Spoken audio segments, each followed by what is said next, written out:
बिस्मिल्लाहिर्रहमानिर्रहीम। मोहतरम नाज़रीन, अस्सलामु अलैकुम वरहमतुल्लाहि वबरकातुहू। उम्मीद है आप सब बखैर आफियत होंगे।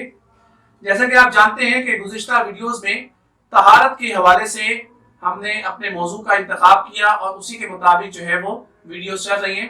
गुज़िश्ता वीडियो में वज़ू के फ़राइज़ को बड़ी वजाहत के साथ आपके सामने बयान किया गया। उम्मीद है कि आप लोगों ने ना सिर्फ उस वीडियो को देखा होगा बल्कि अपने वज़ू के की इस्लाह करने की तरफ भी खास तवज्जो की होगी। मोहतरम नाज़रीन, आज का जो हमारा टॉपिक है वो है वज़ू की सुन्नतें। सुन्नत उस अमल को कहा जाता है जिसको सरकार दो आलम सल्लल्लाहु अलैहि वसल्लम ने अपनी जिंदगी का हिस्सा बनाया, जिसको हुजूर सल्लल्लाहु अलैहि वसल्लम ने पाबंदी के साथ सरअंजाम दिया। तो आज हम उन आमाल का जिक्र कर रहे हैं जो वज़ू के अंदर हुजूर सल्लल्लाहु अलैहि वसल्लम बड़ी एहतमाम के साथ किया करते थे। और ये तो हम सब जानते ही हैं कि जब हम किसी नेक और पाकीज़ा अमल को सरकार दो आलम सल्लल्लाहु अलैहि वसल्लम के पाकीज़ा और मुबारक तरीके के मुताबिक करेंगे तो इंशाअल्लाह हमारे उस अमल के सवाब में भी इजाफा हो जाएगा और हमें अल्लाह रब्बुल इज्जत की तरफ से जो है वो मजीद नेकियां और रहमतें अल्लाह रब्बुल इज्जत की हम पर निशावर होंगी। तो ये जो सुन्नतें आपके सामने बयान की जा रही हैं, इनको कोई भी गैर अहम मत समझे, बल्कि ये वो पाकीज़ा तरीके हैं जिनको हुजूर पाक सल्लल्लाहु अलैहि वसल्लम ने अपने वज़ू के अंदर शामिल फरमाया। तो आइए सबसे पहली सुन्नत को जान लें। तो सबसे पहली सुन्नत जो वज़ू की है वो है नियत करना। मोहतरम नाज़रीन, जब भी वज़ू किया जाए तो उससे पहले ये एक वो मुसलमान पर लाजिम है कि वो नियत कर ले कि मैं इसलिए अपना चेहरा धो रहा हूँ, इसलिए मैं अपने हाथों को कोहनियों समेत धो रहा हूँ, इसलिए मैं मसा कर रहा हूँ कि मुझे अल्लाह रब्बुल इज्जत के सामने हाजिर होना है, यानी मस्जिद जाना है और नमाज पढ़नी है, फजर की नमाज, जोहर की, असर की, मगरिब की या इशा की। तो ये सिर्फ नियत कर ले तो इससे ये पहली सुन्नत हो जाएगी। और याद रहे कि नियत का जुबान से अदा करना जरूरी नहीं है, दिल में नियत का जिंदा होना, नियत का बेदार होना ये जरूरी है। अगर दिल में भी नियत है और जुबान से भी अदा कर दिया जाए तो इसमें कोई मुज़ायका नहीं है, दिल में नियत का होना लाजमी है। इसके बाद दूसरी सुन्नत वज़ू की मोहतरम नाज़रीन वो ये है कि अल्लाह बिस्मिल्लाहिर्रहमानिर्रहीम यानी अल्लाह के नाम से शुरू किया जाए, अल्लाह के मुबारक और पाकीज़ा नाम से शुरू किया जाए। वैसे भी जब भी हम कोई नेक काम कर रहे होते हैं, अच्छा काम कर रहे होते हैं, खाना खाने का अमल है या जो है वो किसी भी नेक काम को करने से पहले ये कहा जाता है कि बिस्मिल्लाहिर्रहमानिर्रहीम पढ़ लो। तो वज़ू भी एक मुबारक और पाकीज़ा काम है, तो इसको करने से पहले भी बिस्मिल्लाहिर्रहमानिर्रहीम पढ़ना ये जरूरी है।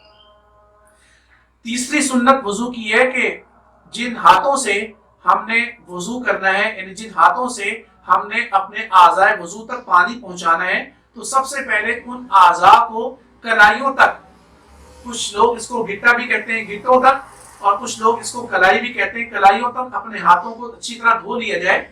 और धोने का मकसद क्या कि अगर खुदा न खास्ता हाथों पर कोई गंदगी, कोई नापाकी लगी रह गई है तो कहीं ऐसा ना हो कि हम अपने हाथों से पानी लेकर जब अपने चेहरे पर डालें, अपनी कलाइयों पर डालें या अपने कोहनियों तक पहुंचाएं तो कहीं वो नापाक पानी हमारे जिस्म पर न डल जाए। तो सबसे पहले अपने हाथों को अच्छी तरह कलाइयों तक या गिट्टों तक धो लें, ताकि पानी जब हम उसके जरिए लेकर आज़ाए वज़ू तक पहुंचाएं तो पानी की जो तासीर है वो पाकीज़ा ही रहे, उसमें कोई गंदगी, कोई निजासत शामिल ना हो जाए। इसके बाद जो आपके सामने सुन्नत वज़ू की सुन्नत आ रही है वो है कुल्ली करना। कुल्ली करना और मोहतरम नाज़रीन, कुल्ली जो है आम तौर पे हम लोग जो कुल्ली कर रहे होते हैं वो सिर्फ हमने चुल्लू में पानी लिया और मुंह में डाला और उसको मुंह में हिलाए बगैर, जिसको हम मुंह में पानी भरने के बाद अच्छी तरीके से उसको हिलाए बगैर हम फौरन मुंह से निकाल देते हैं। और इससे क्या होता है, हमारे दांतों के अंदर खाने के कुछ ज़रात जो फंसे रह जाते हैं वो भी नहीं निकल पाते। और नमाज जब पढ़ रहे होते हैं तो बाज़ दफा कुछ लोगों ने बताया कि जी दांतों में कोई बोटी लगी रह गई थी और नमाज के दौरान वो बोटी निकल आई और हम नमाज के दौरान ही उस बोटी को चिबाते रहे। और कुछ लोग कहते हैं हम उस बोटी को निकल गए। तो ये उस वक्त होता है जब हम सही तरीके से कुल्ली नहीं करते। तो सही तरीके से कुल्ली इस तरह की जाए कि पहले पानी मुंह में डाला जाए और उसके बाद उसको अच्छी तरीके से मुंह में घुमाया जाए, ताकि दांतों के अंदर या मसूड़ों के अंदर कोई खाने के जर्रात भी अगर फंसे हुए रह गए تو وہ کلی کے پانی کی وجہ سے وہ آپ کے منہ سے باہر نکل آئیں اور آپ کے منہ کے اندر کھانے کی چیز کے کوئی ذرہ باقی نہ رہے۔ اس کے بعد جو اگلی سنت کا ہم ذکر کر رہے ہیں محترم ناظرین، وہ ہے مسواک کرنا۔ مسواک کرنا یہ حضور پاک صلی اللہ علیہ وسلم کی ایک بہت ہی پاکیزہ سنت ہے، اور اس کے بڑے فوائد جو ہے بتائے گئے ہیں، احادیث میں آتے ہیں۔ سب سے بڑا فائدہ میں اس کا آپ کے سامنے ذکر کروں، جو کہ بڑا عظیم فائدہ، وہ یہ کہ جو شخص وضو کے اندر مسواک کو لازم کر لیتا ہے، مسواک کا اہتمام کرتا ہے، مرتے وقت اس کی زبان سے کلمہ اسلام یعنی لا الہ الا اللہ محمد رسول اللہ جاری ہو جاتا ہے۔ یہ مسواک کی برکت ہے۔ تو اس لیے مسواک کرنا یہ سنت ہے۔